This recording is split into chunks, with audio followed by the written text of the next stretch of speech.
Hello friends, ഇന്ന് നമുക്കൊരു മാങ്ങാക്കറി ഉണ്ടാക്കിയാലോ. അതിനുവേണ്ടി ഞാൻ 3 മാങ്ങ എടുത്ത് വെച്ചിട്ടുണ്ട്. നമുക്ക് കുറച്ച് തേങ്ങ തിരുവിയെടുക്കാം. ഒരു മുറി തേങ്ങ ഞാൻ തിരുമ്മി എടുത്തിട്ടുണ്ട്. അത് നമുക്കിനി മിക്സിയുടെ ജാറിലിട്ട് അരച്ചെടുക്കാം. അതിലേക്ക് നമുക്ക് ഇത്രയും ജീരകം, ഒരു 1/4 സ്പൂൺ ജീരകം ചേർക്കാം. അത്രയും തന്നെ നമുക്ക് മഞ്ഞൾ പൊടിയും ചേർക്കാം. ഇനി ഇത് നല്ലതുപോലെ നമുക്ക് അരച്ചെടുക്കാം. ഒരു ചീഞ്ചട്ടി അടുപ്പത്തി വെച്ചിട്ടുണ്ട്, അത് ചൂടായിട്ടുണ്ട്. അതിലേക്ക് നമുക്ക് വെളിച്ചെണ്ണ ഒഴിച്ചു കൊടുക്കാം. വെളിച്ചെണ്ണ ഒന്ന് ചൂടാകുമ്പോൾ നമുക്ക് അതിലേക്ക് കടുക് ഇട്ട് കൊടുക്കാം. എളുപ്പമൊന്നും ഉണ്ടാക്കാൻ പറ്റുന്നൊരു മാങ്ങാക്കറിയാണ്. എല്ലാവരും ഇത് ട്രൈ ചെയ്ത് നോക്കണം. കടുകെല്ലാം ഒന്ന് പൊട്ടി വരട്ടെ.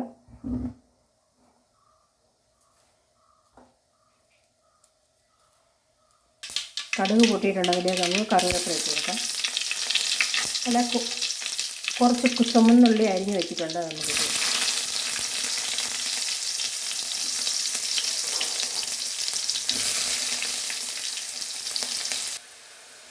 ഉള്ളിയെല്ലാം ഏകദേശം മൂത്തിട്ടുണ്ട്. കുറച്ചും കൂടെ മൂത്താൽ മതി. അപ്പോഴത്തേക്ക് നമുക്കതിലേക്ക് ഒരു വറ്റൽമുളക് ഇട്ട് കൊടുക്കാം.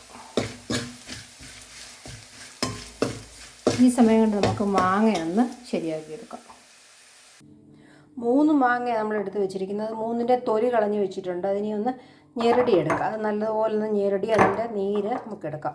ഇത് നല്ലതുപോലെ ഞെരടി നീരെടുത്തിട്ട് നമുക്ക് കടുക് വറുക്കുന്നതിനകത്തോട്ട് ഒഴിച്ചു കൊടുക്കാം. നമ്മൾ മാങ്ങ അടുപ്പയിലിട്ട് അങ്ങ് നല്ലപോലെ വേവിച്ച് അങ്ങനെയൊന്നും എടുക്കുന്നില്ല. നല്ലതുപോലെ ഞെരടി അതിൻ്റെ നീരിങ്ങനെ എടുക്കുവാണ്.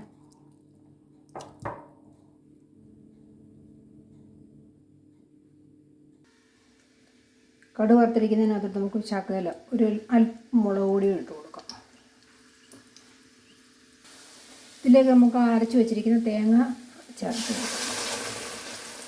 ഈ മിക്സിയുടെ ജാറൊന്ന് കഴുകി ഒഴിക്കണം.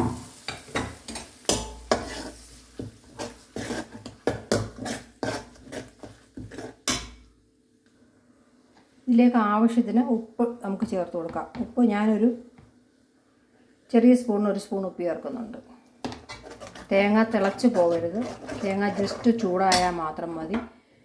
തീ വേണേൽ ഓഫ് ചെയ്യാം. ഇതിലേക്ക് നമ്മൾ ഞെരടി വെച്ചിരിക്കുന്ന മാങ്ങ ചേർത്ത് കൊടുക്കാം. ആ തേങ്ങ ചൂടായ, കടുക് വറുത്തപ്പോൾ ചൂടായ ആ ചെറിയ ചൂടിനകത്ത് കിടന്നാൽ മതി.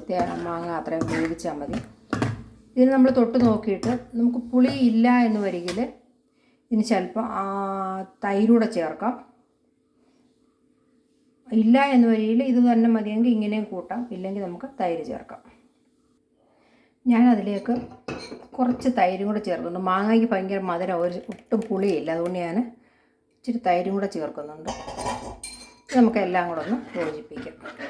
കുറച്ചെന്ന് പറഞ്ഞാൽ ഒരു 4 സ്പൂൺ തൈര്, അത്രയും ഞാൻ ചേർക്കുന്നുള്ളൂ. കുറച്ച് മാങ്ങാക്കറി എളുപ്പം നമുക്കുണ്ടാക്കാൻ പറ്റുന്നതാണ്. മാങ്ങ വേവിക്കേണ്ട. കാരണം വേവിക്കാതിരിക്കുമ്പോൾ നമുക്ക് ഈ മാങ്ങയുടെ പച്ച മാങ്ങയുടെ ആ ഒരു ടേസ്റ്റ് കിട്ടും. നല്ല രസമുള്ള ടേസ്റ്റാണ്. അങ്ങനെ നമ്മുടെ സ്വാദിഷ്ടമായ മാമ്പഴ പുളിശ്ശേരി റെഡി ആയിട്ടുണ്ട്. എളുപ്പം ചെയ്യാൻ പറ്റും. മാങ്ങ സീസൺ ആയതുകൊണ്ട് നമ്മൾ മാങ്ങകളൊക്കെ കളയാതെ ഇങ്ങനെ ഉണ്ടാക്കി നോക്കാൻ പറ്റും. നല്ല ടേസ്റ്റാണ്, സൂപ്പർ ടേസ്റ്റ്. ആവശ്യത്തിന് ഉപ്പിട്ട് എടുത്താൽ നല്ല ചോറിൻ്റെ കൂടെയൊക്കെ കഴിക്കാൻ നല്ല ടേസ്റ്റാണ്. എല്ലാവരും ഇത് ട്രൈ ചെയ്യണം. എൻ്റെ ഈ ചാനൽ സബ്സ്ക്രൈബ് ചെയ്യണം, ലൈക്ക് ചെയ്യണം, ഷെയർ ചെയ്യണം. Thank you.